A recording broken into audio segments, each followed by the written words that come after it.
Marquinhos Vilas Boas, repórter do Canal 10, contando a história do Instituto Padre Nicolau, que completa 70 anos. E eu vou conversar com o noviço Jefferson.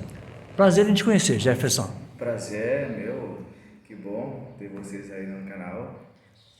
O Canal 10 quer saber a história do Instituto Padre Nicolau. É você que vai me contar a história, como que surgiu, quem que botou o primeiro tijolo no chão. É isso? Então, é assim, as pessoas por aqui que conviveram foram os grandes que fizeram, né, tudo isso.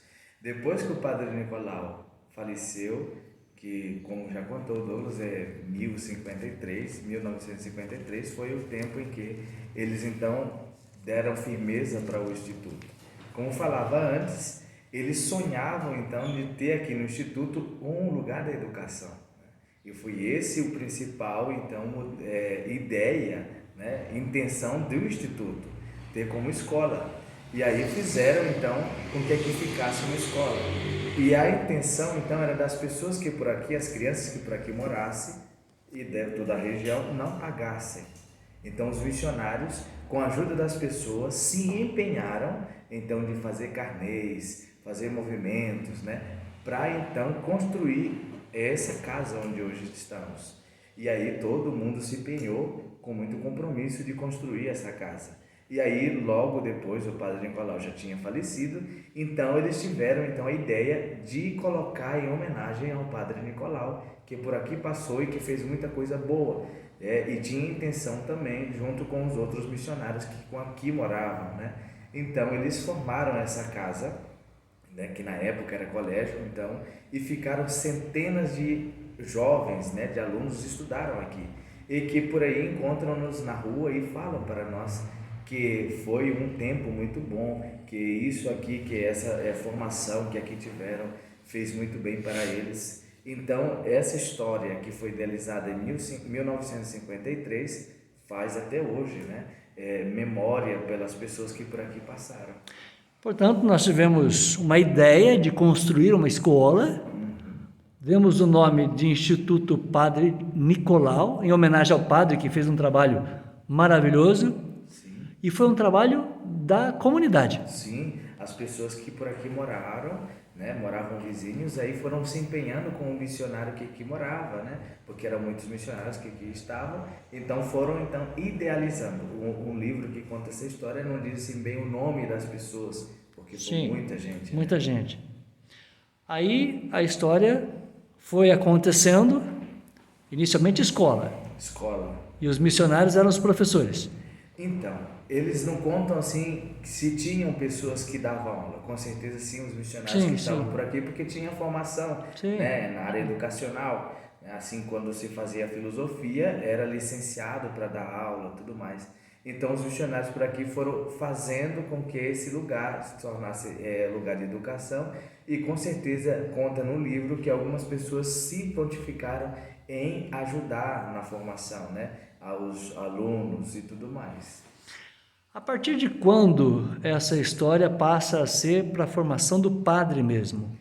Então, isso que nós vamos daqui logo mais, vamos contar quando vai ser, né? O outro noviço vai contar é isso, o outro que vai falar. Vai falar sobre isso, mas nós não temos uma data fixa, né, entendi. de quando, porque logo depois saiu de ser escola, né? Parou. Então nós entendemos que deixa de ser escola e passa a ser um instituto de formação de padres, isso, de missionários, né? De missionários mesmo.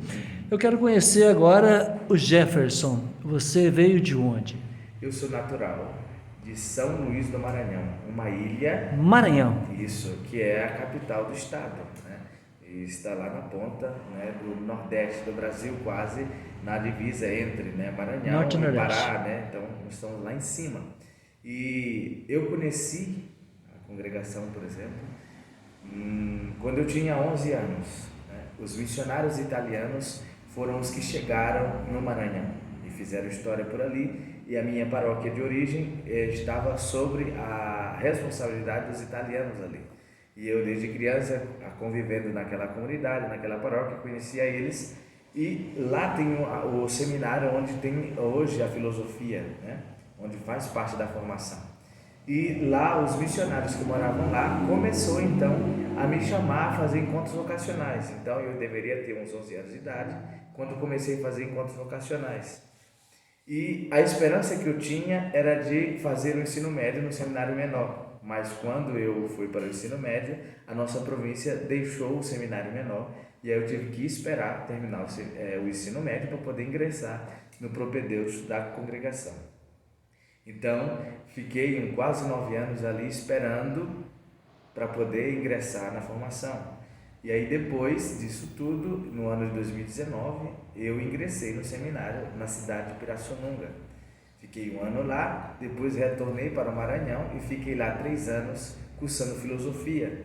Terminei e vim para cá, então sendo aprovado para estar nessa etapa de noviciado, né? Onde é uma etapa onde nós nos formamos humanamente e espiritualmente, convivendo, né? Aprendendo a conviver cada vez mais essa comunidade de irmãos e assim depois professar os primeiros votos, onde legalmente seremos então missionários do Sagrado Coração. Eu estou conhecendo e apresentando os noviços, os futuros padres, os futuros missionários para a minha audiência.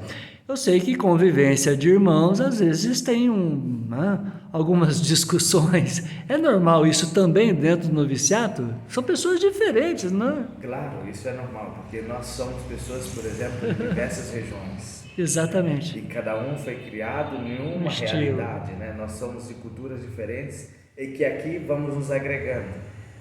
E nós vamos aprendendo a vivermos, né, um do outro. Tem uma coisa que nós aprendemos muito, é saber entender aquilo que o outro está sentindo, né? Porque é melhor nós nos silenciarmos e ir entendendo a realidade. Minha mãe dizia que quando um não quer, dois não brigam. Exatamente. Né? Então, significa dizer que na comunidade nós vamos então aprendendo a conviver com os outros, sabendo das realidades diferentes. Né? Então, essa convivência vai se tornando assim. Né? Nós vamos tentando sempre entender as realidades dos outros, né? E vamos convivendo bem. Eu fiz a pergunta porque na nossa comunidade hoje, a convivência, por exemplo, só se a gente for para o trânsito, é uma loucura. Por que é tão difícil respeitar, né, o outro? Pois é, esse que é o grande diferencial, porque a minha ideia tem que prevalecer, né? Sempre se pensa assim, a minha ideia, aquilo que eu penso tem que prevalecer. E numa comunidade, no meio de comunidade, não é bem assim, né? Aquilo que eu penso, claro, é respeitado. Mas nós temos que ver aquilo que é comum para nós, né? O pensamento comum para nós.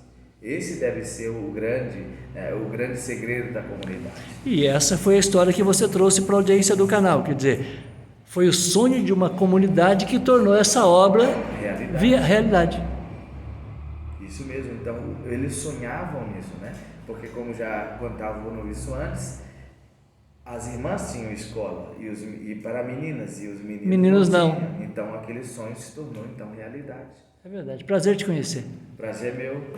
Uma mensagem para o Canal 10. Deixo uma mensagem para vocês que possam então, através da espiritualidade que nós vivemos, que é o coração de Jesus, que possam então viver, como nós falamos em comunidade, tentando respeitar as realidades das pessoas, tentando então viver bem com as pessoas, porque se nós conseguimos viver bem no lugar onde estamos, nós temos uma boa convivência com todo mundo. Então é um pouco disso a mensagem que eu deixo para todo mundo. Muito obrigado. Esse é o noviço Jefferson conversando com a audiência do Canal 10.